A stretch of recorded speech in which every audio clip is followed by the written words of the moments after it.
This is the Quest 3S, and for most people who are already seriously engaged with XR tech, those who own the latest headsets and typically spend a lot of time playing VR games, it isn't likely to get you that excited.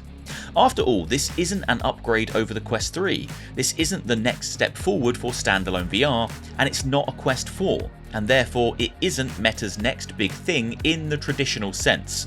But that's because this particular headset wasn't made for the super invested. It was made for those who haven't fallen in love with XR yet, or those whose current setup is starting to show its age. So what is it? Well, to put it simply, the Quest 3S is a Quest 3.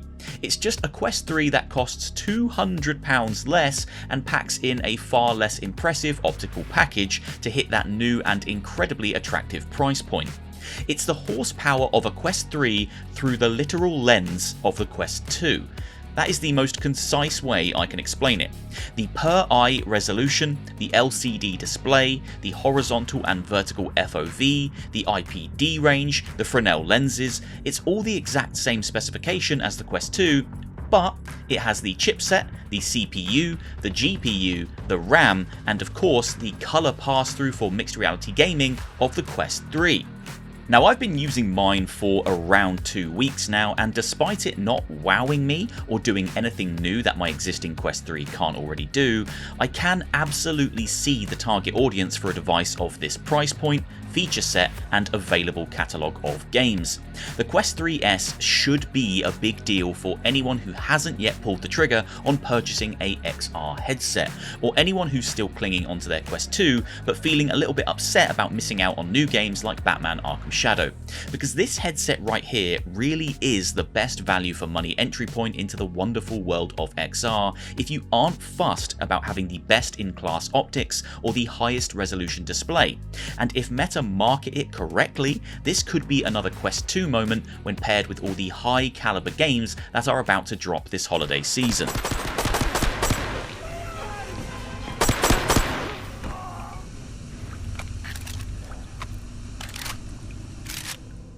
I've touched upon this already in my intro, but let's take a slightly closer look at the specs of the Quest 3S with the Quest 3 and Quest 2 as points of comparison. When it comes to optics, the Quest 3S has the exact same specifications as the Quest 2. It uses Fresnel lenses with a per eye resolution of 1832 by 1920. It has a horizontal FOV of 97 degrees and a vertical FOV of 93 degrees. It has an IPD range of 58 to 68 millimeters and a maximum refresh rate of 120 Hz. The Quest 3, in comparison, uses the far superior pancake lenses with a per eye resolution of 2064 by 2208, a horizontal FOV of 110 degrees, a vertical FOV of 96 degrees, an IPD range of 58 to 71 millimeters, and also has a maximum refresh rate of 120 Hz. Now, this resolution decrease paired with the decision to use Fresnel lenses is immediately noticeable for anyone who's been spoilt by the display of the Quest 3. The smaller sweet spot of the Fresnel lenses and their tendency to showcase more light bleed, especially when viewing white images or text on a black background, was the first thing I noticed alongside the evidently lower resolution. However, that's not to say this is a low quality or unusable display at all. Games like Metro Awakening still look fantastic in the headset, but my extensive time with the Quest 3 just left me thinking, why would I play this on a 3S when I have the 3? And the answer is simply, I wouldn't, because again, this isn't a headset that has been designed for people like me who already own the Quest 3. These optics are clearly where Meta saved the money to bring the Quest 3S down to that $299 price point, because from here on out the specs of the device are basically identical to the Quest 3. Both use the same Qualcomm Snapdragon XR2 Gen 2 chipset, the same CPU, the same GPU, the same 8GB of RAM, the same dual RGB color pass-through, full inside-out tracking, USB-C charging, Wi-Fi 6E connectivity, 2 Quest 3 touch controllers, and they both ship with that same horrible fabric strap that's unreasonably uncomfortable, meaning they both weigh almost exactly the same too, with the Quest 3S coming in in 1 single gram lighter.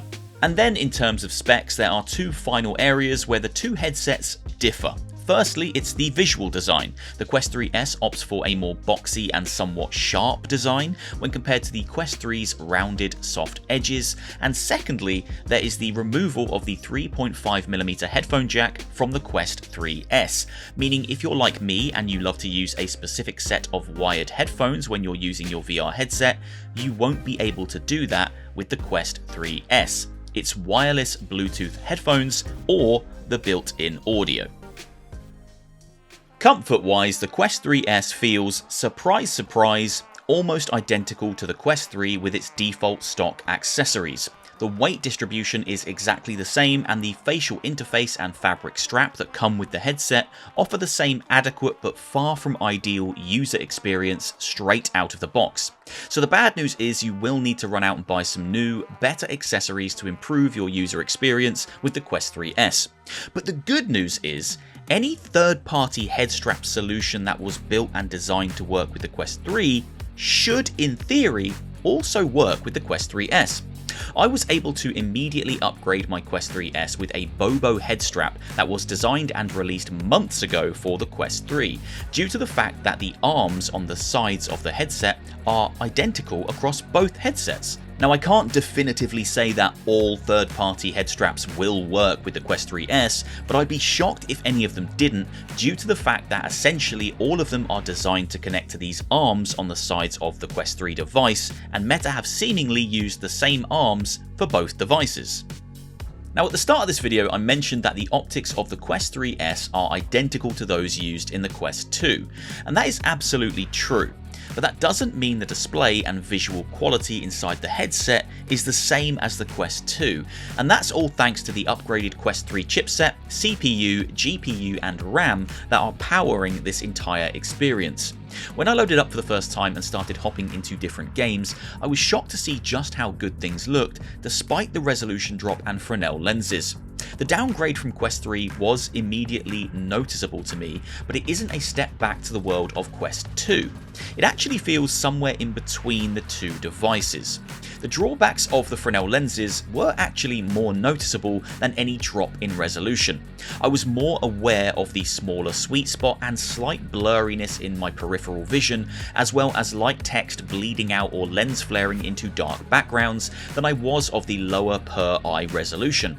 The visuals do look great on Quest 3S. Games run smoothly and look much sharper than they did on Quest 2 hardware.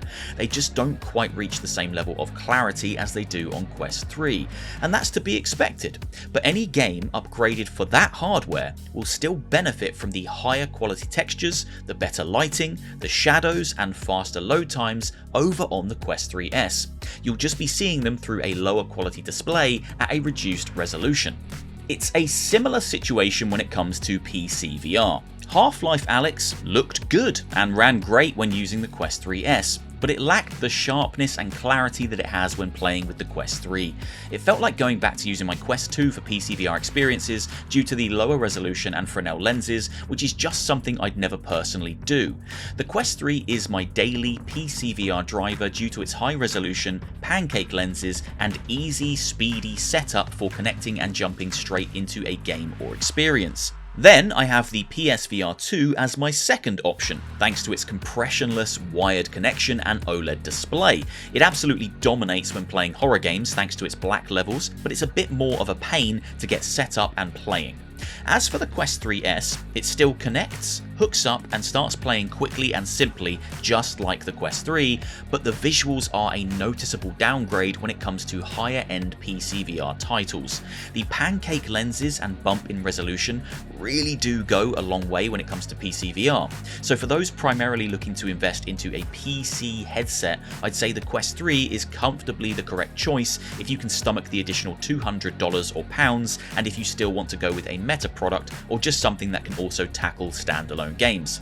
Otherwise, PSVR 2 would be my other PCVR recommendation. . . 。 . 。 . . . . . . . . . . . . . . . . . . . . . . . . . . . . . . . . . . . . . . . . . . . . . . . . . . . . . . .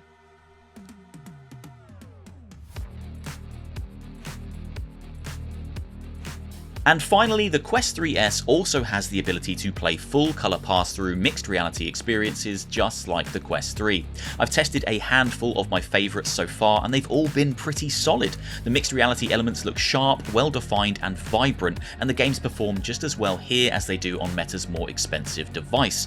However, the pass-through quality itself is noticeably more grainy when viewing the real world around you, and there seems to be more visible bowing and warping at the top edges and bottom edges of the display.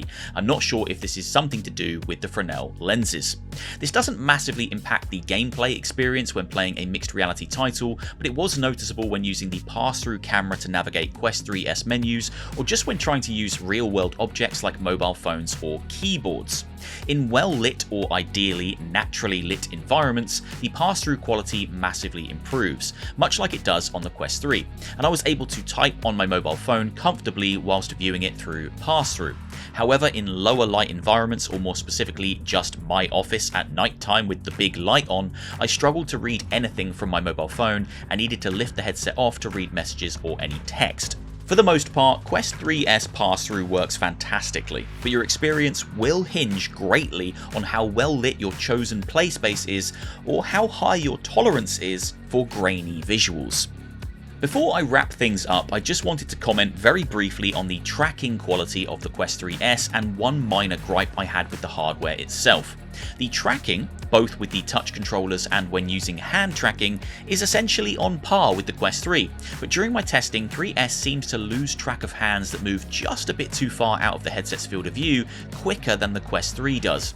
When playing Trombone Champ, for example, I had a few instances of the tracking not quite knowing where my hand was when I brought it too close to my chest to hit those high notes. But it's difficult to say at this stage whether that's a defect of my headset, an issue with the 3S in general, or just a couple of wobbly moments with that particular game. 99% of the time the tracking worked wonderfully, and games like Beat Saber that require high accuracy and speed tracked without an issue. My one real gripe with the Quest 3S is the removal of the 3.5mm headphone jack. Now, I might be in the minority here. Perhaps the world has moved on without me and I'm the only one still using wired headphones, but it feels like losing this feature was somewhat needless. I can't imagine the cost saved on removing that specific component contributed much to reducing the overall price point, so why remove it? I like options, and personally I am a wired headphones kind of guy. It's a shame to see this feature removed, and I feel like it's sadly paving the way for no 3.5mm functionality in Quest headsets moving forward. In summary, this is a really strange device to review. It feels like a device I've owned for years, and it's so similar to the Quest 3 that it almost feels like I'm reviewing that device all over again, albeit one that someone has slightly downgraded the optics of. The Quest 3S isn't for me, but that's absolutely fine and is essentially what I was expecting from this new entry-level device. It's been built by Meta as a way to entice new users into the XR ecosystem, and at $299 or £289, it is without a shadow of a doubt the smartest purchase for those who aren't overly concerned about having the best of the best optics, or just those who are more restricted with their budget. Parents, for example, should grab the Quest 3S over the Quest 3 in my personal opinion. That £200 saving is huge, and the 3S will give children excited about XR a high quality device with access to a huge library of existing and upcoming games, including all the games that have been enhanced for and built specifically for the Quest 3. And let's be honest, they're just going to use it to play Gorilla Tag anyway. The same can be said for those who have been hanging on to their Quest 2. Perhaps now is the time to upgrade to a device that does look visually sharper and more impressive than the Quest 2, despite using the same optics thanks to its more powerful chipset.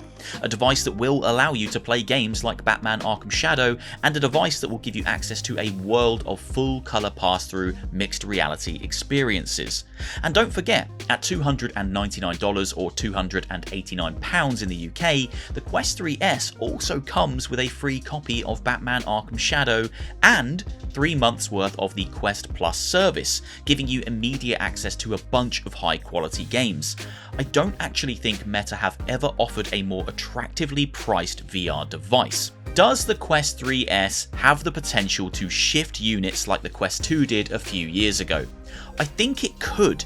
If it's marketed correctly and stocked widely, this new budget offering from Meta, when paired with a genuinely incredible lineup of VR games this Christmas, could sell like crazy.